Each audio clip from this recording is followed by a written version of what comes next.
یہ بندگی خدائی ہے، وہ بندگی گدائی ہے۔ جو کہتے تھے ہم کوئی غلام ہیں،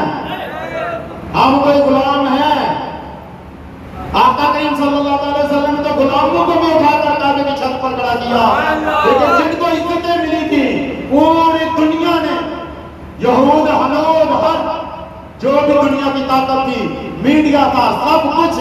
اس کو سپورٹ کر کے وزیر اعظم کی سیٹ پر تو لے گیا، لیکن سرکار سے وفا نہیں کی، سرکار کی ناموس سے ختم نبوت سے غداری کی اور ختم نبوت کے پہرےداروں پر ظلم و ستم کیا، ان کو شہید کیا۔ اللہ نے اس کی رسوائی اور پسپائی کا پوری دنیا کو نظام دکھایا، پوری دنیا کو یہ تماشا دیکھنے کو دیا کہ جو بھی تیرے در سے جو یار پھرتے ہیں، اس در کا در یوں ہی خار پھرتے ہیں۔ تو بابا جی نے بھی یہی